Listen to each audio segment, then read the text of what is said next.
എടി ചാണ്ടേ, ഇങ്ങോട്ട് വാടി. നമ്മുടെ മോളും മരുമോനും ഊട്ടിക്ക് പോയിരിക്കുന്നു ഹണിമൂണിന്. അതിന് നിങ്ങൾ എന്തിനാ എങ്ങനെയായിരുന്നു തൊള്ള ഉറക്കുന്നേ? മോൻ ഫോൺ ചെയ്തപ്പോ കേട്ടതല്ലേ? നീ അപ്പൊ ശരിക്കും കേട്ടിട്ടുണ്ടാവില്ല. ഇപ്പൊ കല്യാണം കഴിക്കണ ഏത് തെണ്ടി ഹണിമൂണിന് പോണത് ഊട്ടിയിലോട്ടാണ്. പക്ഷെ ഞാൻ എന്റെ മോളെ ആഫ്രിക്കയിലോട്ടാണ് ഹണിമൂണിന് അയക്കാൻ പോണത്. എന്റെ ചെവിക്ക് ഒരു കുഴപ്പമില്ല, പതുക്കെ പറഞ്ഞാൽ മതി. ഞാൻ നിന്റെ കൂടെ അല്ലടേ പറഞ്ഞു. കേട്ടല്ലോ, ഇപ്പൊ മതിയായല്ലോ. എന്തിന്? ഊട്ടി എന്തിനേ ഭരണി പൊക്കിക്കൊണ്ടുവരണത്? അവർക്ക് മാങ്ങ അച്ചാർ വലിയ ഇഷ്ടമാണ്. അവിടെ ഒരു മാങ്ങ അച്ചാർ. അവളുടെ അടുക്കളയിൽ 24 കൂട്ടം അച്ചാർ കാണും. എന്നാലും ഒരെന്നാലും ഇല്ല. അവൾക്ക് അവിടെ പരമ സുഖമാണ്, ഒരു കുറവും വരില്ലടി.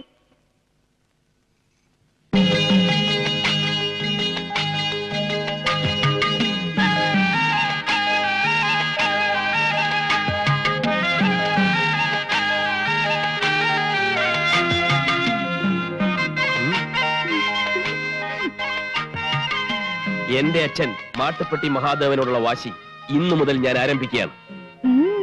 മനസ്സിലായില്ലേ? ആദ്യത്തെ ലോഡിറക്കാൻ പോവാണെന്ന്. എനിക്ക് വേണ്ടി പ്രാർത്ഥിക്കണം.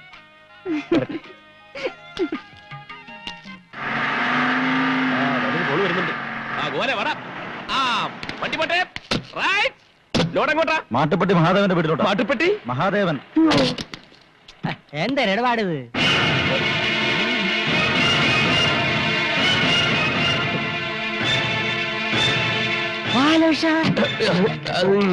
ഞാനല്ല.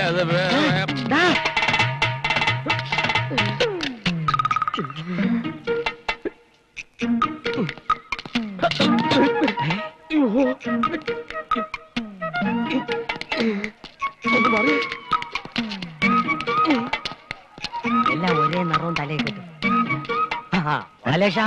അയ്യോ, ആള് മാറിപ്പോയി.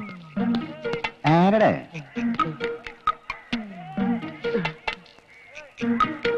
ആളെ മനസ്സിലായില്ല. പോയെന്നാ തോന്നും. രക്ഷപ്പെട്ട്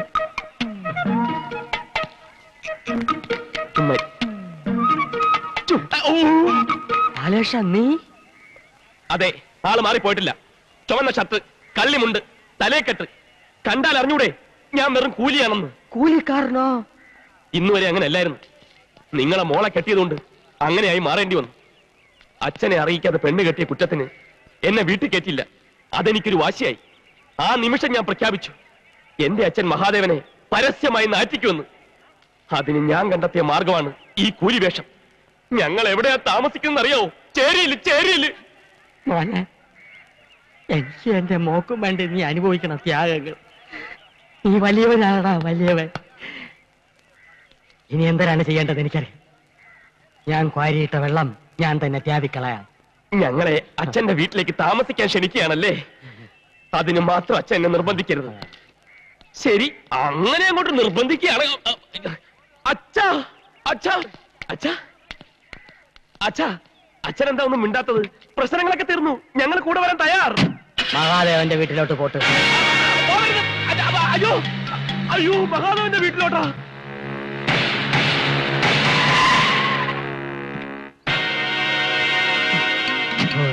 എന്താ വീട് പണക്കാരൻ തന്നെ. ആരാ? ഞാനാ. ഞാനെന്ന് പറഞ്ഞ അറിഞ്ഞൂടെ? ഞാൻ കുബേര, കുമാർ കുബേര. ഇരുന്നാട്ടെ. ഇരിക്കാം. ഒരു തരത്തിൽ പറഞ്ഞ ഞാനും താനും തന്തമാര. താൻ തന്റെ മോന്റെ തന്ത, ഞാൻ എന്റെ മോടെ തന്ത. ഈയിടെ തന്റെ മോൻ ഒരു പെണ്ണിനെയും കെട്ടിക്കൊണ്ട് ഇവിടെ വന്നു. താൻ അവരെ പള്ളു വിളിച്ച് പുറത്താക്കി. ശരി എന്നെ? ഇനി തുറന്നങ്ങോട്ട് പറയാം, എന്റെ മോളെയാണ് തന്റെ മോൻ കെട്ടിയിരിക്കണത്. കയറ്റി ഇരുത്തിട്ട് ഇറങ്ങിപ്പോവാൻ പറയില്ല. നമുക്കെല്ലാം പറഞ്ഞു ഒതുക്കാം. ഞാൻ തയ്യാറല്ല. ഇല്ലെങ്കിൽ തന്റെ മോൻ മുഴുനീള കൂലിയായി പോകും. ഓട്ടടോ. എന്നാലും മാട്ടുപ്പെട്ടി മഹാദേവന് ഈ നാട്ടിലൊരു വിലയുണ്ട്. വിലയിടിയാൻ തന്റെ മോൻ കെട്ടിയിരിക്കുന്നത് ഒരു പിച്ചക്കാരന്റെ മോളയല്ല, എന്റെ മോളയാണ്. കുബേര അണ്ടി കമ്പനി, കുബേര കേറ്റിയർ കമ്പനി, കുബേര ജൗളിക്കട, കുബേര ബ്ലേഡ് കമ്പനി, ഇതിന്റെയൊക്കെ മുതലാളിയാണ് ഞാൻ. സ്വർണത്തിന് ഇത്തിപ്പൂരം വില കുറഞ്ഞെങ്കിലും ഞാൻ 250 പവൻ കൊടുത്തു. ഇനിയും വേണോ തരാം. സ്ത്രീയനം വേണോ അതും തരാം. പക്ഷെ ഞാൻ പോലീസിന്റെ പറയൂല. മകന്റെ അച്ചു വീട്ടിൽ നിന്ന് കൊണ്ടിരുന്ന സമ്പാദ്യം കൊണ്ട് തിന്നു കഴിയേണ്ട ഗതികേട് മഹാദേവനില്ല. സ്വത്തും പണവും ഞാൻ പ്രശ്നമാക്കിയിട്ടില്ല. അവൻ കെട്ടുന്ന പെണ്ണിന് തറവാടിത്തം, അന്തസ്, അഭിജാത്യം, ഇത് മൂന്നും വേണം. ആ മൂന്നെണ്ണം എനിക്ക് കൊണ്ടുപോവാ. ഇല്ല, നിങ്ങൾക്കതില്ല. ഉണ്ടായിരുന്നെങ്കിൽ ചെറുക്കന്റെ വീട്ടുകാരുമായിട്ടൊന്ന് ആലോചിച്ചേനെ. ചെറുക്കന്റെ തന്ത മരിച്ചിട്ടില്ലല്ലോ. ഇല്ല, എന്റെ അനുവാദമില്ലാതെ നടന്ന ഈ വിവാഹം അംഗീകരിക്കാൻ ഈ മാട്ടുപ്പെട്ടി മഹാദേവൻ അത്ര വിശാല മനസ്കനൊന്നുമല്ല. ഒരേ ഒരു മോനല്ലേ ഉള്ളൂ. ഒന്നുകൂടി ഒന്ന് ആലോചിച്ചിട്ട്. എനിക്കൊരു മകനുണ്ടായിരുന്നു. അവൻ മരിച്ചിട്ട് ഒരാഴ്ചയായി. അയ്യോ, നാക്കി കുരുവരണ വർത്താനൊന്നും പറയല്ലേ. ഇറങ്ങി പോടാ വെളി. താൻ മാട്ടുപ്പെട്ടി മഹാദേവനല്ല, മാട്ടുതൊട്ടി മഹാദേവൻ. ഇറങ്ങി പോടാ പുറത്ത്. ഓടേ മാട്ടുപട്ടി. വണ്ടിയുടെ എന്താ ഇത്? കൊറേ നേരായാലും എന്നെ പിടിച്ചിവിടെ നിർത്തിയിട്ട് എന്താ കാര്യം? അത് അച്ഛനോടുള്ള പ്രതികാരം തീർക്കാൻ പോയിട്ട് വന്നപ്പോ തുടങ്ങിയതാണല്ലോ ഈ ടെൻഷൻ. എന്താ വല്ലൊരു കളിയാക്കിയോ? കാണും. മഹാനായ മഹാദേവന്റെ ഒരേ ഒരു മോനല്ലേ കൂലിപ്പണിക്ക് ഇറങ്ങിയത്. കളിയാക്കാണ്ടിരിക്കോ? ലക്ഷ്മി, ഇപ്പോ പറയാനും വയ്യ പറയാതിരിക്കാനും വയ്യ എന്നൊരവസ്ഥയിലാണ് ഞാൻ. എന്നാ പറ. നീ മാട്ടുപെട്ടി മഹാദേവന്റെ മോനല്ല ആണോ? അല്ല. അല്ല എന്ന് പറയാം. എന്തിത്ര വിമിട്ടം?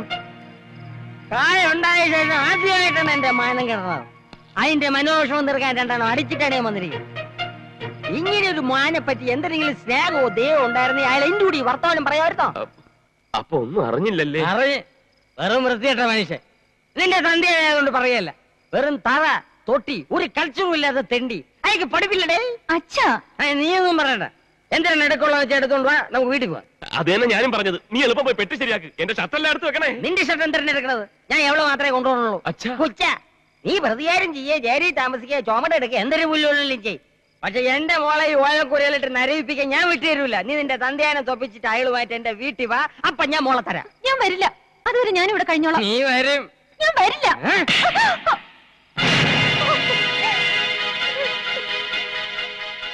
അവള് കുബേരയുടെ മോളാണ് എന്റെ കൂടെ വരും. എടി, അവന്റെ അച്ഛനെ ആട്ടി പുറത്താക്കിയപ്പോ ഞാൻ തീരുമാനിച്ചാണ് നീ മഹാദേവന്റെ മോനായതുകൊണ്ടാണ് എന്റെ മോളെ തന്നത്. ഇനി നീ മഹാദേവന്റെ മോനായിട്ട് വാ. വെട്ടിറേ. ഞാൻ വരൂല. ആടി എടി വരെ. ഇല്ല ബാലേട്ടാ, പറഞ്ഞേക്കില്ല ബാലേട്ടാ. ഇല്ല ബാലേട്ടാ. നേരത്താണ് അവക്ക് ഭർത്താവും കൂടി ഒരു സ്നേഹം. ബാലേട്ടാ, എന്നെ കൊണ്ടുപോകണം. വണ്ടി താടിക്ക് തീ പിടിക്കുമ്പം ബീഡി കത്തിക്കരുത് ഉണ്ണികൃഷ്ണ. എങ്ങനെ ചിരിക്കാതിരിക്കും? ചട്ടനെ പൊട്ടൻ ചതിച്ചാ. ഇങ്ങനെ കിടന്ന് ഇളിക്കാതെ എന്റെ അവസ്ഥ മനസ്സിലാക്കിയിട്ട് എന്തെങ്കിലും ഒരു വഴി പറഞ്ഞാടാ. ഇനി ഞാൻ ആലോചിച്ചിട്ട് ഒറ്റ വഴിയുള്ളൂ. വേഗം പറ. നിനക്ക് വേണ്ടി ഞാൻ പ്രാർത്ഥിക്കാം. ശവത്തി കുത്തരുത്. എന്നെ കുരുക്കിന്ന് ഊരാക്കുടിക്കിലേക്ക് ആക്കിയതിന് ദൈവം ഓൺ ദി സ്പോട്ടിൽ തന്ന ശിക്ഷയാണത്. അല്ലെങ്കിലും അവളെ കൊണ്ടുപോയതിന് നിനക്കെന്തെത്ര വിഷമം? നിന്റെ പ്ലാൻ പോലെല്ലാം നടന്നില്ലേ? കൂടെ താമസിക്കാൻ അസലൊരു പെണ്ണും പിന്നെ അവളുടെ സ്വർണവും മറ്റോ അടിച്ചു മാറ്റിട്ടുണ്ടെങ്കിൽ അതും നിനക്ക് മുതലായില്ലേ? ഇനി അവള് പോയാലെന്ത് വന്നാലെന്ത്? ഉണ്ണികൃഷ്ണ, അവൾ എന്റെ ഭാര്യയാണ്. ഭാര്യ? ആ വാക്കിന്റെ അർത്ഥം എവിടെ നിനക്ക്? അറിയില്ലായിരുന്നു ഇതുവരെ. ഇല്ലാ കഥകൾ പറഞ്ഞ് കല്യാണം കഴിച്ചപ്പോഴും 2.5 കോടി വരുന്ന സ്വത്തിന്റെ ചിന്തയെ എനിക്കുണ്ടായിരുന്നുള്ളൂ. ജീവിതത്തെക്കുറിച്ച് അറിയില്ലായിരുന്നു. ഈ സ്നേഹത്തിനൊക്കെ ഇത്ര ശക്തി ഉണ്ടോടാ? നീ ആ ചേരിയിലെ പെണ്ണിനെ പ്രേമിച്ച് പിന്നാലെ നടന്ന് തല്ലുകൊള്ളുന്ന കണ്ടപ്പോ ഞാൻ കരുതി നിനക്കൊക്കെ മുഴുവട്ടാണെന്ന്. ഇപ്പൊ മനസ്സിലായി. 3 ദിവസം കൊണ്ട് 3 വർഷത്തെ സ്നേഹം ഞാൻ അറിഞ്ഞടാ. എനിക്കവളെ പിരിയാൻ വയ്യ. ദൈവമേ, ഇതേ കൂലി സാഹിത്യം പറയണേ. അപ്പൊ ഇത് അത് തന്നെ പ്രേമം. തലയ്ക്ക് കൊണ്ടാ. അപ്പൊ മുതലാളിയായാലും തൊഴിലാളിയായാലും പ്രേമം എന്നൊക്കെ പറഞ്ഞാ ഒന്ന് തന്നെ അല്ലേ? സത്യമെല്ലാം തുറന്നു പറഞ്ഞേക്കട്ടടാ. നീ വരൂ എന്റെ കൂടെ. ഇല്ല, ഈ തല്ലുകൊള്ളു പരിപാടി എല്ലാം ഞാൻ നിർത്തി. നീ അവിടെ ചെന്ന് ഓരോന്ന് പറഞ്ഞ് വെറുതെ ശരീരം കേടാക്കാൻ നോക്കണ്ട. ഞാൻ തീരുമാനിച്ചു. എല്ലാം പറഞ്ഞിട്ട് ഞാൻ അവളെ വിളിക്കും.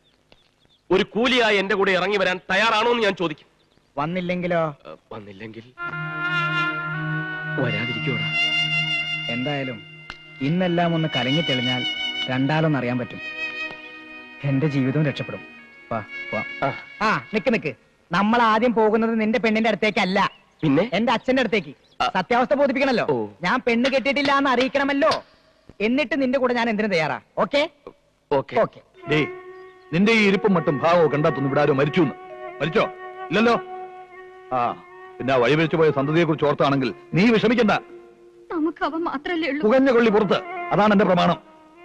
അവൻ ഒരു തെറ്റ് ചെയ്തു, അതും പറഞ്ഞ് എത്ര കാലം അവനെ ഇങ്ങനെ ശിക്ഷിക്കുന്നേ? ആ തെറ്റവൻ തിരുത്തുന്നത് വരെ. എടി, നന്നായിട്ട് പഠിക്കാൻ ഇവിടെ നിന്നാൽ പോരാ. ഹോസ്റ്റലിൽ തന്നെ പോണമെന്ന് കള്ളം പറഞ്ഞിറങ്ങിയത് ഏതോ ഒരുത്തിയെ പിടിച്ചവയ്ക്കൊണ്ട് വരാനാണെന്ന് ഞാൻ അറിഞ്ഞില്ലല്ലോ. നിന്നോടെങ്കിലും ഒരു വാക്ക് അവൻ പറഞ്ഞോ? ഇല്ലല്ലോ. സംഭവിക്കേണ്ടത് സംഭവിച്ചു. ഇനി പറഞ്ഞിട്ട് എന്ത് കാര്യം? ആ പെൺകുട്ടിയുടെ അച്ഛൻ ഇവിടെ വന്ന് മാപ്പ് ചോദിച്ചില്ലേ? ആ കുടുംബത്തിന്റെ നിലവാരം അയാളുടെ സംസാരത്തോടെ എനിക്ക് ബോധ്യായി. ഞാൻ ഇതുവരെ ഒന്നും ആവശ്യപ്പെട്ടിട്ടില്ല, ഒന്നും എതിർത്ത് പറഞ്ഞിട്ടുമില്ല. എനിക്ക് എന്റെ ഉണ്ണിയെ കാണാതിരിക്കാൻ വയ്യ. ഏതൊരച്ഛനുമുണ്ട് മകനെ കുറിച്ചുള്ള പ്രതീക്ഷകൾ. അവന്റെ കല്യാണം എന്ന് പറഞ്ഞാൽ ഒരു ഉത്സവമായിരുന്നു എന്റെ മനസ്സിൽ. എല്ലാം തകർത്തില്ലേ അവൻ. സമ്മതിക്കുമായിരുന്നല്ലോ ഞാൻ. എന്നോടൊരു വാക്ക് മുൻകൂർ പറഞ്ഞിരുന്നെങ്കിൽ നടത്തിക്കൊടുക്കുമായിരുന്നല്ലോ അവന്റെ ഇഷ്ടമുള്ള വിവാഹം. എന്റെ സ്വപ്നം പോലെ തന്നെ. മഹാദേവൻ ആരുടെ മുമ്പിലും തല താഴ്ത്തിയിട്ടില്ല. ഇനിയിപ്പോ നിനക്ക് വേണ്ടി മകന്റെ മുമ്പിൽ താഴണം. അത് മാ.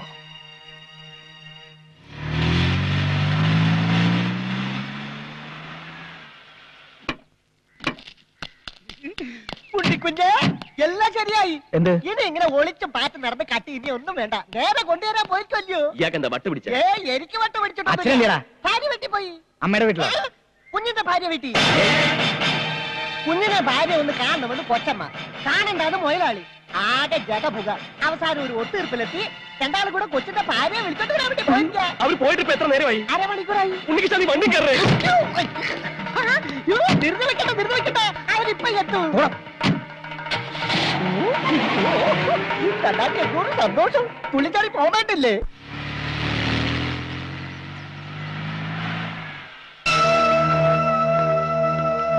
ഈശ്വര രക്ഷപ്പെട്ടു. നിന്റെ അച്ഛൻ ഇവിടെ എത്തിയിട്ടില്ലെന്ന് തോന്നുന്നു.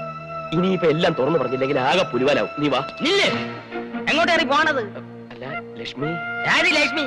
ആദ്യം നിന്റെ ഈ മുഖംമൂടി വലിച്ചെറി. മുഖം മൂടിയാ? വാ. ഞാൻ എല്ലാം പറയാം. വേണ്ട, നീ ഒന്നും പറയണ്ട. നീ ആ മഹാദേവനെ വേദനിപ്പിക്കാൻ പാടില്ലായിരുന്നു. ചതിയായിരുന്നു എനിക്കറിയാം. അറിയാമല്ലേ? ഇപ്പൊ എല്ലാം മനസ്സിലായല്ലേ? ഇനി ഈ കൂലി വേഷം വേണ്ട. ആ മഹാദേവൻ ഇവിടെ വന്നിരുന്നു. എന്തിനു ഞെട്ടിയത്? സത്യം. ലക്ഷ്മിയെ വിളിച്ചോണ്ട് പോവുകയും ചെയ്തു. നല്ല മനുഷ്യൻ, എന്തൊരു സ്നേഹം. ആ നല്ല മനുഷ്യൻ എപ്പോഴാ വന്നത്? ഒരു അരമണിക്കൂറായി കാണല്ലേ? ആ നല്ല മനുഷ്യൻ എങ്ങോട്ടാ പോയത്? വീട്ടിലോട്ട്. ഉണ്ണികൃഷ്ണ വണ്ടിയുണ്ട്.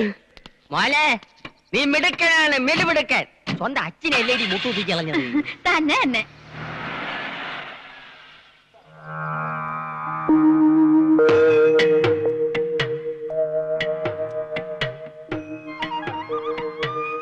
വാ മോളെ.